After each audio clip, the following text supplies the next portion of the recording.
स्वागत है आपका आपके अपने यूट्यूब चैनल भाषा की बात में।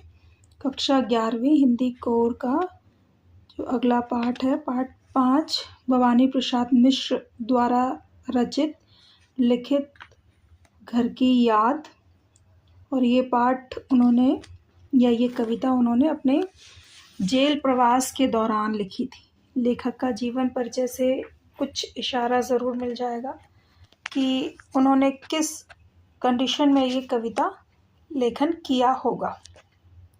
भवानी प्रसाद मिश्र का जीवन परिचय कि जन्म सन 1913 टिगरिया गांव होशंगाबाद मध्य प्रदेश में हुआ और प्रमुख रचनाओं में सतपुड़ा के जंगल, सन्नाटा, गीत फरोश, चकित है दुख, बुनी हुई रस्सी, खुशबू के शिलालेख, अनाम तुम आते हो, ईदन नामम आदि।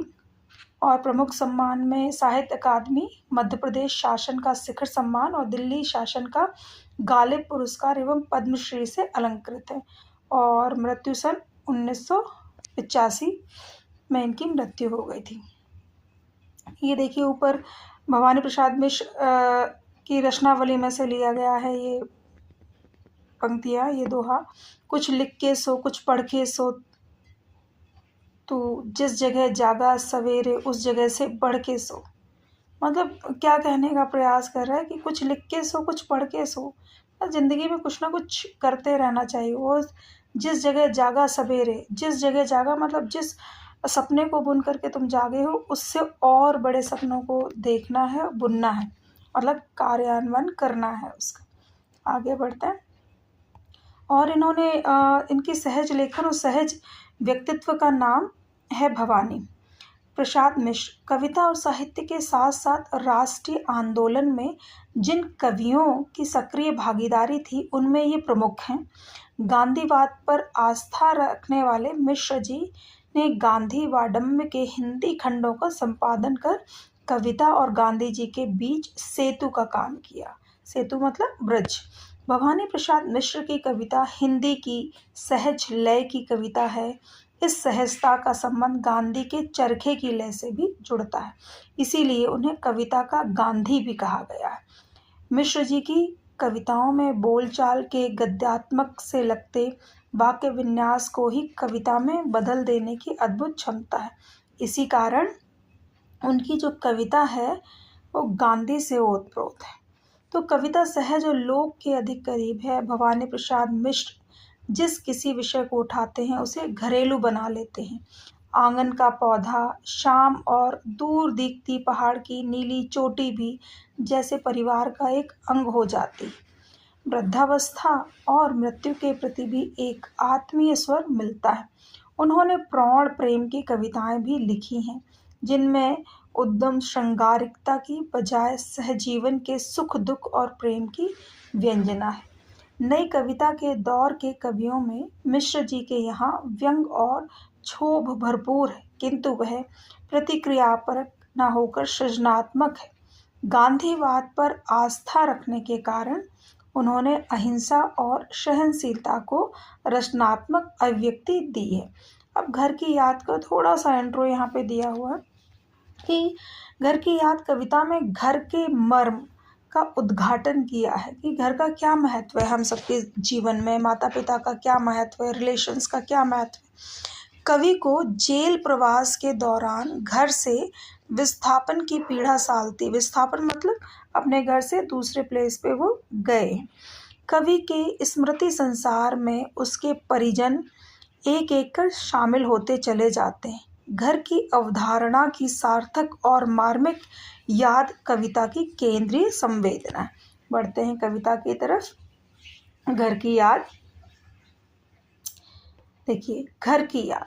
आज पानी गिर रहा है, बहुत पानी गिर रहा है, रात भर गिरता रहा है, प्राण मन गिरता रहा है। बहुत पानी गिर रहा है, घर नज़र में तिर रहा है, घर की मुझसे दूर है जो, घर खुशी का पूर है जो। अब यहाँ पे जो क्या बताया गया है कि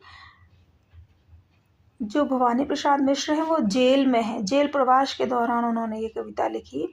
तो मे बी बरसात का टाइम हो, बारिश दिखाई दे रही है। उस समय उन्होंने लिखा कि आज बहुत बारिश हो रही है और रात भर पानी बरसता रहा और उनको अपने घर की, अपने माता पिता की बार बार याद आ रही है। बहुत पानी गिर रहा है, घर नज़र में तिर रहा है, घर की मुझसे दूर है जो, घर खुशी का पूर है जो। कह रहे पानी गिर रहा है तो उनको अपनी नज़रों में घर दिखाई दे रहा है। जिस तरह से बाहर पानी बरस रहा है, लेखक की नज़रों मतलब लेखक की आंखों में भी आंसू भरे हुए हैं। घर मुझसे दूर, कह रहे घर मेरा जो है मुझसे बहुत ज़्यादा दूर है, घर खुशी का पूर है जो। क्या कहते हैं कि मेरा जो घर है वो खुशियों से भरपूर है। और इसी के नीचे वाली जो पंक्तियां हैं उनको देखते हैं कि घर की घर में 4 भाई, मायके में बहन आई बाप के घर, हाय रे परिताप के घर। घर की घर में सब जुड़े हैं, सबकी इतने कब जुड़े हैं, 4 भाई 4 बहनें, भुजा भाई प्यार बहनें। घर की घर में 4 भाई, यहाँ लेखक क्या बता रहा है कि उसके 4 भाई हैं और जो बहन शादीशुदा बहन है वो मायके आई होगी, फेस्टिवल्स पे आती है ना सिस्टर्स बहनें। बहन आई बाप के घर, तो बहन किसके यहाँ आई है, अपने पिता के घर आई। हाय रे परिताप, परिताप शब्द का मतलब कि वहाँ सारा घर दुखी है, दुख से भरा हुआ है, इसलिए परिताप शब्द कि वो दुख में आ गई। घर की घर में सब जुड़े मतलब सब एक दूसरे से मिल करके रहते हैं, सब एक दूसरे को प्रेम करते हैं। सब कितने कब जुड़े हैं, सब कितने कब जुड़े का तात्पर्य क्या है कि आपस में बहुत ज़्यादा जुड़ाव है हम भाई बहनों का, माता पिता का। 4 भाई 4 बहनें, क्या कह रहे हैं कवि, कहते हैं कि मेरे 4 भाई और 4 बहनें हैं। भुजा भाई प्यार बहनें, भाई किसके समान है, भुजाओं मतलब शक्ति के समान है, ताकत के समान है, और बहनें किसके समान है, प्रेम के समान है। अब जैसे कि आगे वाली पंक्तियों में जो दिखाई दे रहा है,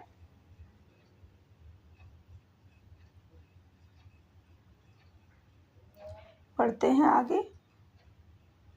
ये देखो यहाँ पे आपको दिखाई भी दे रहा होगा,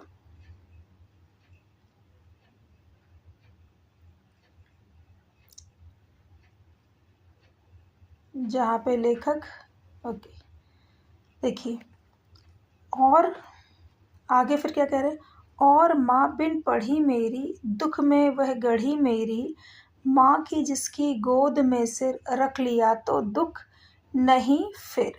अब यहाँ पे माँ के विषय में वो याद, अभी बहन और भाइयों के विषय में याद कर रहे हैं, अब माँ के विषय में याद कर रहे हैं। और क्या बता रहे हैं कि मैंने अपनी माँ की गोद में सर रख लिया तो उसके बाद मुझे कुछ भी दुख की परवाह नहीं रहती थी, ऐसा लगता था कि सारा दुख दर्द दूर हो गया। अब क्या बता रहे कवि, और कह रहे माँ की जिसकी स्नेह धारा का यहाँ तक भी पसारा, उसे लिखना नहीं आता जो कि उसका पत्र पाता। लेखक क्या बताते हैं कि उनकी जो माँ है उनको लिखना पढ़ना नहीं आता है, इसलिए वो उनको अपना पत्र नहीं भेज सकती है, ये वर्णन यहाँ पे किया है। अब माँ के विषय में बता दिया, अब कवि किसके विषय में बता रहा है, अब कवि कहता है कि उसके पिता कैसे, पिताजी जिनको बुढ़ापा एक क्षण भी नहीं व्यापा, जो अभी भी दौड़ जाएं, जो अभी भी खिलखिलाएं।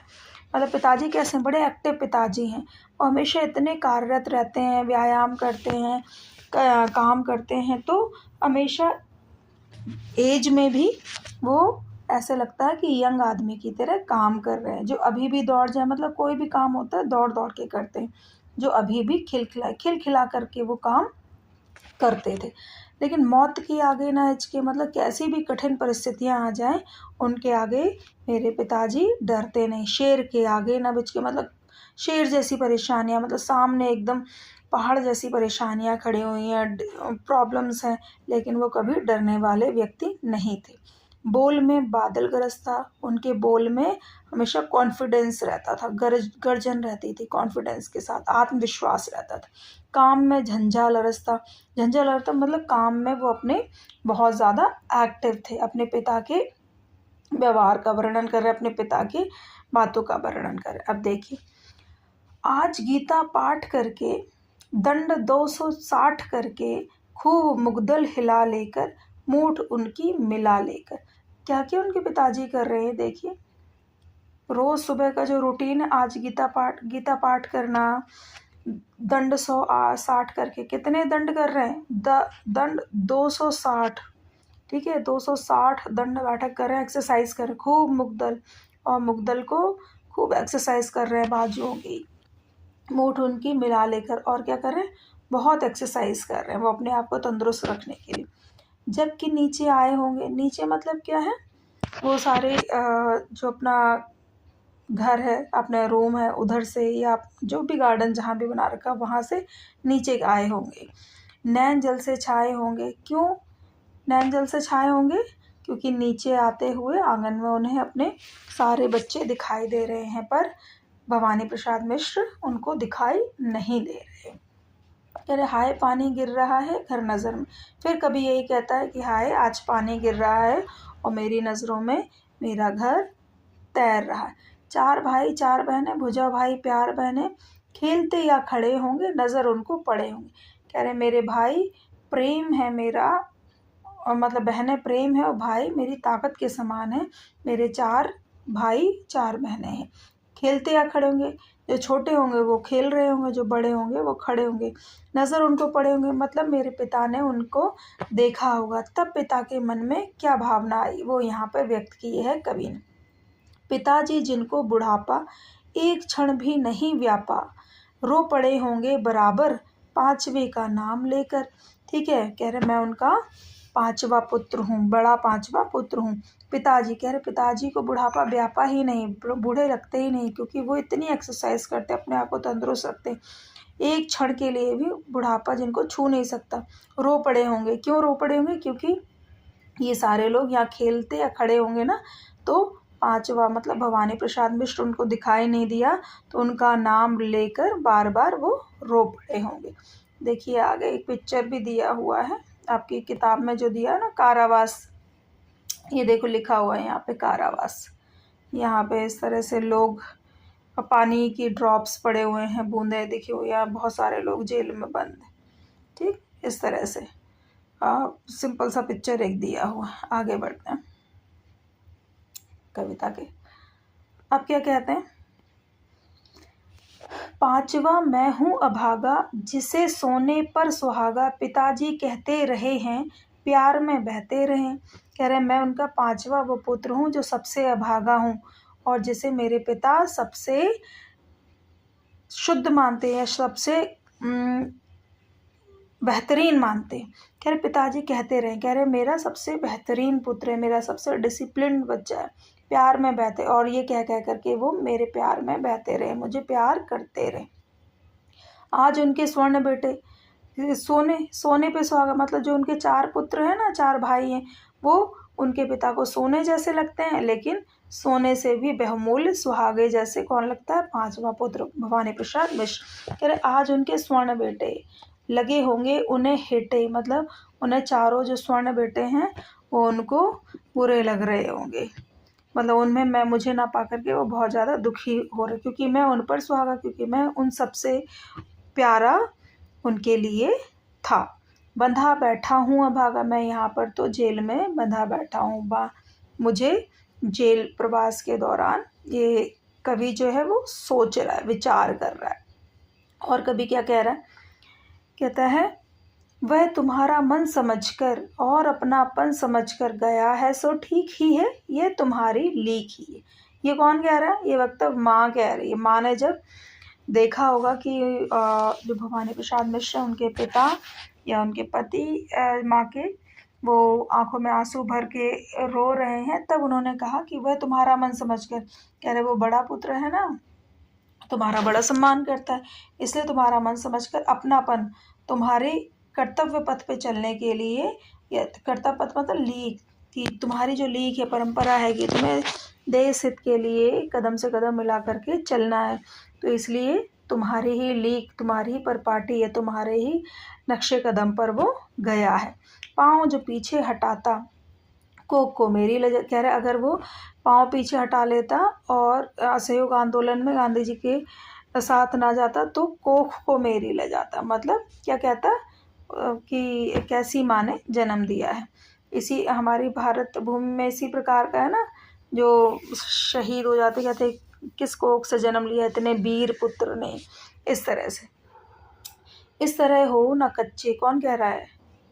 माँ कह रही, इस तरह हो न कच्चे रो पड़ेंगे और बच्चे। कह रहे इस तरह से तुम धीरज मत हटाओ अपने आप से, धीरज रखो, नहीं तो सारे बच्चे ये विचार करके, ये सोच करके रो पड़ेंगे, तुम धीरज मत हटाओ। ये जो माँ है वो कह रही है इस बात को। और क्या बात कह रही है देखिए। पिताजी ने कहा होगा हाय कितना सहा होगा, कहा मैं रोता कहाँ हूँ, धीर में खोता कहाँ हूँ। तो पिताजी ने माँ को क्या उत्तर दिया होगा? पिताजी ने कहा होगा, माँ को उत्तर दिया हाय कितना सहा होगा।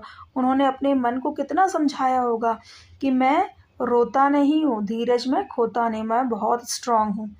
अब कवि क्या कहता है, हे सजीले हरे सावन। ठीक है, तो कौन से मौसम में कवि बंद है वहाँ पे जेल में? सावन के मौसम का जिक्र कर रहा है, बारिश हो रही, भादों के बाद सावन आ गया, सावन में भी बारिश होती है। कहते हे कि मेरे पुण्य पावन, तुम बरस लो वे न बरसे, पांचवे को बेनस तरसे। तो सावन को कह रहा है, मौसम को कह रहा है, हे सजीले हरे सावन। क्यों? सावन में सारी प्रकृति हरी भरी हो जाती, और सावन को पुण्यदायक कहा गया है हिंदू धर्म में। क्यों? सावन के महीने में शिव जी की पूजा की जाती है, रक्षाबंधन का त्यौहार आता है। तो कह रहे हे पुण्य को देने वाले सावन, तुम ही बरस लो, मेरे पिता की आंखों से आंसू ना आए। तुम बरस लो बे न बरसे, पांचवे को बे न तरसे। तो कवि ने यहाँ पर सावन को कहा है कि तुम बरस लो लेकिन मेरे पिता ना बरसे, मेरे पिता ना रोए। और क्या कहते हैं कि उनको क्या बता देना कि मैं मज़े में हूँ, सही है, घर नहीं हूँ बस यही है, किंतु यह बस बड़ा बस है, इसी बस से सब बेरस है। उनको क्या कह देना कि मैं मज़े में हूँ, मैं यहाँ बहुत अच्छे से रह रहा हूँ, घर नहीं हूँ, कोई बात नहीं, मैं घर में नहीं हूँ, बाहर हूँ तो अच्छे से तो हूँ, किंतु यह बस बड़ा बस है, इसी बस से सब बेरस। तो कभी क्या कहते हैं कि यही भावना है, यही संतावना उनको दे देना कि मैं यहाँ परफेक्टली रह रहा हूँ, वो मेरी चिंता ना करें। ये बताने का प्रयास कभी यहाँ पे कर, किंतु उनसे यह न कहना उन्हें देते धीर रहना। क्या कह रहे हैं? प्रश्नावली किसके साथ कर रहे हैं? सावन से। कवि जो है सावन से कर रहे हैं प्रश्नावली, सावन के महीने से। फिर किंतु उनसे यह ना कहना उन्हें देते धीर रहना, उन्हें कहना लिख रहा हूँ, उन्हें कहना पढ़ रहा हूँ। तो कवि क्या कहते हैं कि उनको ये मत बताना कि मैं जेल में बहुत ज़्यादा दुखी हूँ, उनको ये बताना कि मैं बहुत ज़्यादा अच्छे से यहाँ पर रह रहा हूँ। और क्या कहना कि मैं यहाँ पढ़ रहा हूँ, लिख रहा हूँ, खूब मज़े से रह रहा हूँ। काम करता हूँ कि कहना, नाम करता हूँ कि कहना, चाहते हैं लोग कहना, मत करो कुछ शौक कहना। और क्या कह रहे हैं कि मैं यहाँ पे खूब अच्छे से काम कर रहा हूँ और परिवार का नाम कर रहा हूँ, और यहाँ के जो लोग हैं मुझे बहुत लव करते, चाहते, मतलब बहुत प्यार करते हैं, मत करो कुछ शौक कहना। और हे सावन, उनको कह देना कि कोई शौक करने की ज़रूरत नहीं, मैं बहुत ही यहाँ पे अच्छी तरीके से रह रहा हूँ। आगे और कहना मस्त हूँ, क्या कहना? और कहना मस्त हूँ मैं, कातने में व्यस्त हूँ मैं, वजन 70 सेर मेरा और भोजन ढेर है मेरा। भोजन ढेर होने से क्या मतलब है? तो कि कभी को भोजन की कोई कमी नहीं है, खूब अच्छे से खा पी रहा है। कहना मस्त हूँ कि मैं लोगों के साथ बहुत खुशहाल ज़िंदगी यहाँ पे जी रहा हूँ। कातने में, सूत कातना, कह कातने में मतलब गांधी जी के सहयोग के साथ सूत कात रहा हूँ, खूब उनके साथ उनका सहयोगी बन करके बैठा हूँ। वजन 70, मेरा वजन कितना हो गया? 70 सेर, 70 किलो हो गया है। भोजन क्यों, मेरा भोजन ढेर है, मैं खूब अच्छे से खाना पीना खाता हूँ, कूदता हूँ खेलता हूँ, मैं खूब मज़े से रह रहा हूँ, खेल कूद कर रहा हूँ, दुख डट कर ठेलता हूँ और जो भी दुख आते हैं उनको डट करके उनका सामना करता हूँ। कहना मस्त हूँ, मैं बिल्कुल मस्त रह रहा हूँ। यूँ न कहना अस्त अस्त होना मतलब कि मैं बुझा बुझा हूँ, मैं बहुत उदास हूँ, ये मत कह देना। अब कह रहे हैं, हाय रे ऐसा न कहना, क्या कहते हैं, हाय रे ऐसा न कहना है कि जो वैसा न कहना, कह न देना जागता हूँ आदमी से भागता हूँ। और कह रहे हैं, हे सजीले सावन, ये मत कह देना उनको कि मैं जाग जाग करके दिन रात यहाँ काट रहा हूँ और आदमियों को देख करके मैं भाग रहा हूँ, मुझे मतलब दुख होता है कि मैं यहाँ जेल में क्यों बंद हूँ। तो कहते हैं कि ऐसे ही मेरे पिता को मत बता देना, कह न देना मौन हूँ, खुद न समझूं कौन हूँ मैं, देखना कुछ बक न देना, उन्हें कोई शक न देना। और क्या कह रहे हैं, किसी मनुष्य की भांति ही मौसम को कभी क्या कहने का प्रयास कर रहे हैं, कह न देना मतलब उनको ये संदेश मत दे देना कि मैं यहाँ चुपचाप हो गया हूँ, मैं किसी से बात नहीं करता और मेरी दशा ऐसी हो गई कि मुझे यही समझ में नहीं आता कि मैं कौन हूँ। खुद से प्रश्नावली कर रहे हैं कि मैं कौन हूँ, मतलब मेरा अस्तित्व कहीं खो गया है। देखना कुछ बक न देना, बक देना देना का मतलब क्या है, कुछ बोल मत देना उनको मेरे विषय में कि मैं ये जो सारी बातें वो कवि कह रहा है ना, ये सारी बातें मत बक देना कि मैं बहुत परेशान, उन्हें कोई शक न देना, कोई भी शक उनको ना होने देना। हे सजीले सावन, बस मेरा इतना सा काम आप कर देना। देखो, हे सजीले हरे सावन, हे कि मेरे पुण्य पावन, तुम बरस लो बेन बरसे, पाँचवे को बेन तरसे। क्या कह रहे हैं, हे सजीले हरे सावन, मेरे पुण्य पावन, पुण्य को देने वाले, आज तुम खूब बरस लो, लेकिन मेरे पिता को मेरा संदेशा दे देना और ये कहना कि मैं बहुत अच्छे से हूँ और वो मेरे लिए परेशान ना हो, वो तरसे ना। कविता के साथ जो प्रश्नावली है, पानी के रात भर गिरने और प्राण मन के घिरने में परस्पर क्या संबंध है, क्या संबंध है। पानी के रात भर गिरने, पानी रात भर जो गिर रहा है, और प्राण मन, जो मन हमारा होता है ना, वो कहाँ पहुँच जाता है, जब हम प्रॉब्लम्स में होते हैं अपने रिलेटिव्स, अपने माता पिता के पास पहुंच जाता है, अपने नियर डियर के पास पहुंच जाता है। तो यहाँ मन के गिरने और पानी के गिरने की बात की गई। मायके आई बहन के लिए कवि ने घर को परिताप का घर क्यों कहा, क्योंकि घर में सबको पता चल गया कि भवानी प्रसाद मिश्र जेल में बंद है, अंग्रेज़ों ने उन्हें जेल में बंद कर दिया और सबको पता था कि अंग्रेज़ों का व्यवहार इंडियंस के साथ कैसा था, इसलिए दुख का घर बना हुआ, सब लोग दुखी। पिता के व्यक्तित्व की किन विशेषताओं को उकेरा गया, बताया गया ना कि पिता गीता पाठ करते हैं, अपनी दिनचर्या में व्यस्त रहते हैं और एक्सरसाइज करते हैं, व्यायाम करते हैं, बहुत स्ट्रॉन्ग हैं, चाहे जितना काम हो जाए किसी जवान व्यक्ति की तरह वो अपने काम में तत्पर रहते हैं। ये विशेषताएं कविता में दी गई। निम्नलिखित पंक्तियों में बस शब्द के प्रयोग की विशेषता बताइए। अब बस शब्द का मतलब क्या है, बस शब्द का मतलब है कि आप ये मत कहना, वो मत कहना, बस कि ये नहीं कहना, मतलब जो चीज़ें हैं ना उनको बहुत एक्सट्रीम लेवल पे जा कर के ना एक्सपोज करने की ज़रूरत नहीं, ये कहने का तात्पर्य किया है। किंतु यह बस बड़ा बस है, इसी बस से सब बेरस है। यहाँ बस का मतलब वही है कि ये वाली जो बातें हैं ये कहने की आवश्यकता नहीं है। सावन कहते, कविता की अंतिम 12 पंक्तियों को पढ़कर कल्पना कीजिए कवि अपनी किस स्थिति व मनः स्थिति को अपने परिजनों से छिपाना चाहता है। कौन सी स्थितियाँ छिपाना चाहता है, कि कूदता हूँ खेलता हूँ, जो अभी बताया था, दुख डट कर झेलता हूँ और कहना मस्त हूँ और यूँ न कहना अस्त हूँ। मतलब ये स्थिति बताना चाहता है कि वो अपने आप से ही में ही खो गया है, वो बहुत परेशान है। ये वाली स्थितियाँ मत बताना माता पिता को, ये कहने की स्थिति है। क्यों मनःस्थिति क्या है कि अगर ये पिता को पता चल जाएगी तो वो बहुत ज़्यादा दुखी हो। ठीक है, नज़र में तिर रहा है, आँखों में तैर रहा है, पूरा है जो वह घर जो परिपूर्ण है, यानी सुखियों से भरा है, खुशियों से भरा है। परिताप, अत्यधिक दुख, नवनीत, मक्खन, हेटे, गौड़हीन, लीक, परंपरा। तो इस तरह से थोड़े से शब्दार्थ भी कर लिया करें। मे बी कविता समझ आ गई होगी। Thank you for watching video.